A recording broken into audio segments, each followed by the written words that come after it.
Bonjour les troisièmes, je vous ai mis le DNB blanc que j'ai préparé l'an dernier pour les élèves. Je vais vous faire la correction de manière à ce qu'on ne perde pas trop de temps si on est un petit peu confiné comme j'ai cru le comprendre. Donc le sujet, il se compose toujours un peu de la même manière en technologie, avec en première partie, on présente des informations, on contextualise. Voilà. En seconde partie, des questions qui ont à voir, bien sûr, avec les choses qui sont énoncées dans les... Voilà. Donc, le mildiou est une maladie de la pomme de terre. Cette maladie est contractée lorsque la pomme de terre est dans le sol et qu'il y a des conditions particulières d'humidité et de température. Les agriculteurs, pour lutter contre cette maladie, surveillent en permanence l'état des sols, la quantité d'eau qui est tombée. Ils surveillent aussi l'air, l'hygrométrie, le vent, la température de leur champ. S'ils détectent des conditions propices au développement de cette maladie, ils doivent traiter leur parcelle de manière à prévenir l'apparition de cette maladie, qui est un champignon, je crois. Les pommes de terre infectées sont impropres à la consommation. On ne peut donc pas les manger, et la récolte est perdue. Une entreprise marnaise, une vraie entreprise qui existe, propose aux agriculteurs une station météo capable de suivre l'évolution de différents paramètres afin de prévenir cette maladie. Les agriculteurs peuvent être avertis directement par SMS si les conditions favorables à l'apparition de la maladie sont détectées. Alors, il s'agit d'une station météo avec un pluviomètre, un abri anti-radiation, un anémomètre, un panneau solaire et ici un module GSM. La pomme de terre contaminée, voilà ce que ça donne. Il y a aussi un schéma qui représente le raccordement de l'alimentation. Ici, vous avez donc un panneau solaire qui est branché par l'intermédiaire d'un régulateur sur la batterie. Et la batterie, elle, alimente un module appelé SIM32 qui est relié à une antenne ici, mais aussi aux capteurs qui sont dans la station météo. Le module SIM32. Le module GSM utilisé est le SIM32. Il gère l'acquisition des données météo et les transfère vers le téléphone portable de l'agriculteur. Vous avez une borne de connexion des capteurs. On met la carte SIM ici. Borne de connexion, plus des entrées port série, porte, je vois pas bien, mais l'alimentation et l'antenne ici. Ici, vous avez un tableau qui explique que la température observée en degrés Celsius, une résistance dont la valeur est en kilo-ohms, et vous avez l'évolution de la température, ici, dans cette zone-là. Vous avez en face la résistance qui est fonction de la température. Donc par exemple à 0 degré, la résistance fera à peu près 32,52 kilo-ohms. 20 degrés, 12,49 kilo-ohms. Voilà. Vous avez dessous l'équipement global, avec le panneau solaire qui fait 10 watts, une batterie 7 ampères-heure, l'abri anti-radiation, le boîtier de sauvegarde et de transfert, 2 capteurs de température, 2 capteurs d'hygrométrie, un anémomètre, un pluviomètre, une caisse de rangement et des colliers de fixation. Les capteurs, vous avez donc 2 CTN, 2 hygromètres, alors clairement fonction température, moyenne, minimale, maximum, plus ou moins 0,2 degrés Celsius. Un hygromètre, pareil, qui a mesuré l'hygrométrie moyen, donc l'eau contenue dans l'air. Un anémomètre, c'est marqué vitesse du vent, pareil, moyenne, mini, maxi, et un pluviomètre qui indique le cumul d'eau tombée. Voilà en gros. Je vais passer maintenant aux questions, et je vais vous montrer où étaient les réponses. Citez 6 capteurs de ce système, le nom, le nombre et la fonction. Alors c'est vrai que c'était peut-être un petit peu réduit ici, Mais vous allez comprendre qu'il n'y a pas besoin de 6 lignes déjà. Alors les capteurs, ils sont là, il ne faut pas aller chercher bien loin. Hein. 2 capteurs de température. Donc, ici, non. Et ben, vous mettez température CTN, il en existe alors 2 capteurs de température CTN, et mesurez la température.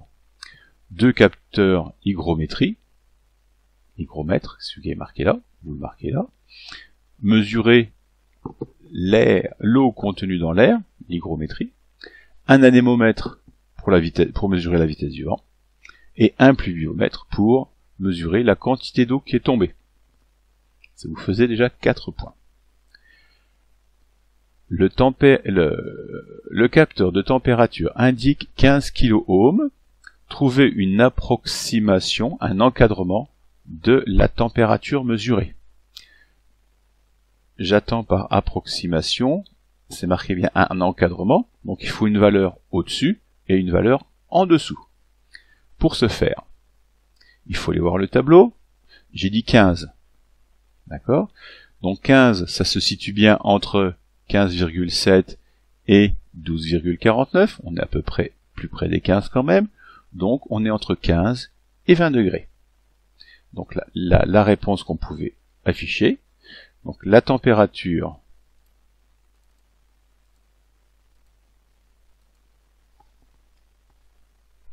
alors on peut l'appeler T, elle est comprise entre 20 degrés, alors pareil avec les unités, sinon ça veut rien dire, 15 degrés j'ai dit,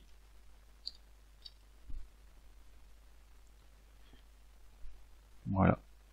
Alors bien sûr, vous pouvez me faire une phrase, ça serait plus facile. Moi de le saisir, c'est un peu plus compliqué, mais la température est comprise, c'est typiquement ça. On pourrait même s'amuser à la calculer encore plus précisément, si on considère que c'est linéaire entre là et là, et on trouvait quelque chose aux alentours de 16 degrés. Vous voyez là, quand on descend, on peut faire de 15 à 20, on coupe en 5, donc on coupe la différence en 5, et puis on a une approximation assez précise, je dirais, de la température. Mais la réponse que j'attendais, c'est que la température, elle est comprise entre 15 et 20 degrés. Alors, quelles sont les solutions trouvées pour alimenter cette station en plein champ? Vous comprenez bien qu'en plein champ, on va pas tirer une rallonge. Donc, je pense que là, c'était relativement simple aussi. Mais bon, un panneau photovoltaïque avec une batterie.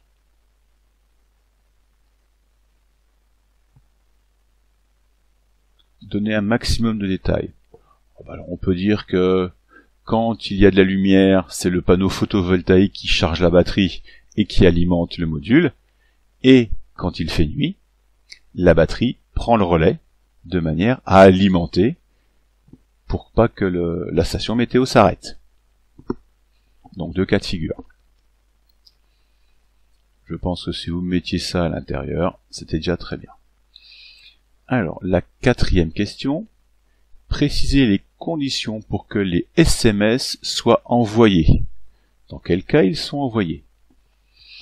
Alors là, on est en présence d'un organigramme. Ça se lit du haut en bas. L'ovale indique le début, le rectangle, une action, le losange, un test. Le losange est compliqué puisqu'on arrive toujours par le haut, et il existe 2 sorties. Une sortie avec le petit rond qui s'appelle non, et une sortie oui. Et on regarde la condition qui est à l'intérieur. Est-ce que la température est supérieure à 22 degrés? Non, on reste là. Est-ce qu'elle est supérieure à 22 degrés? Oui, on descend là. On teste l'hygrométrie. Est-ce que l'hygrométrie est inférieure à 75%? Non. Le voyant vert est allumé, on éteint l'orange, on éteint le rouge, et on envoie le SMS, tout va bien. Donc le SMS, tout va bien, c'est on envoie le SMS.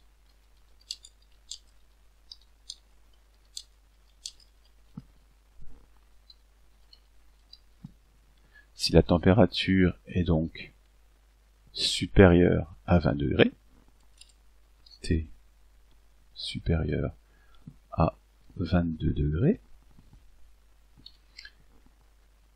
et l'hygrométrie inférieure à 75%. Vous avez compris le principe? Bien. On va faire la même chose après. L'alerte niveau 1 se produit si la température est supérieure à 22 degrés. L'hygrométrie est comprise entre 75, elle fait plus que 75, mais moins que 80. Donc c'est un encadrement aussi qu'il fallait mettre, avec hygrométrie supérieure à 75, mais inférieure à 80. Ça commence à être un... Donc là, le voyant orange est allumé.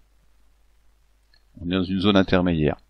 Et on arrive dans la zone rouge si l'hygrométrie est supérieure à 80%. Température supérieure à 22 degrés et hygrométrie supérieure à 80%. Là, on envoie le message alerte niveau 2. Alors, quels sont les deux indices qui vous confirment que la liaison entre la station et l'agriculteur se fait par SMS? Indice. Alors, il faut revenir ici. Donc, les indices les plus simples que j'attendais. Il y a une antenne, premier indice. Deuxième chose, on met une carte SIM. C'est marqué tel que ici. Mais les deux indices, c'est des indices visuels, c'est-à-dire la carte SIM plus l'antenne, confirme bien qu'on a bien une liaison. Alors vous pouviez aussi trouver ici, c'est marqué GSM, le module GSM. Donc le GSM, c'est l'équivalent, c'est pour le téléphone portable. Donc j'attendais les deux indices. Les deux indices sont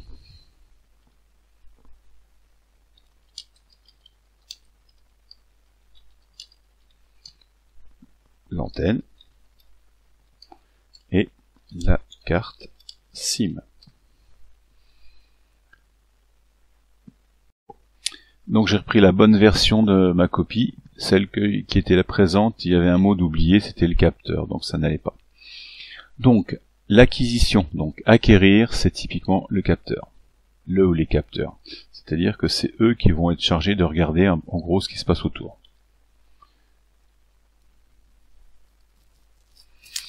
Ceux qui traitent et qui communiquent, c'est le module SIM32, puisque c'est une carte qui intègre un calculateur plus des moyens de communication. Donc moi je serais vous, je rayerai ça au fur et à mesure pour être tranquille. Ça je l'ai fait, et ça je l'ai fait. C'est des petites bêtises, hein, mais qui vous permettent de ne pas remettre deux fois le même mot. Alors, qu'est-ce qu'on peut remplir? Bah, l'alimentation, c'est le panneau solaire et la batterie, selon le cas.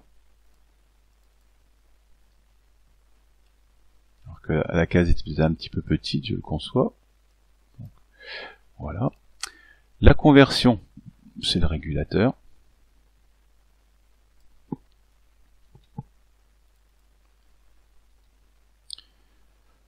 Alors, la fonction du régulateur est intéressante parce que vous savez qu'il n'y a pas toujours de la lumière.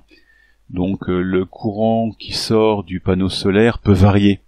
Il peut varier de 0 quand il n'y a pas de lumière, par exemple, jusqu'à 12, 15 volts quand il y a beaucoup de soleil. La batterie fonctionnant que sur du 12 volts, la fonction du régulateur, ça va être de convertir et de faire en sorte que le courant qui arrive, enfin la tension soit convenable. Et en plus, il empêche que la nuit, la batterie se décharge à travers le panneau solaire. Et distribue, il ne reste plus que les fils. Et vous aviez tout bon.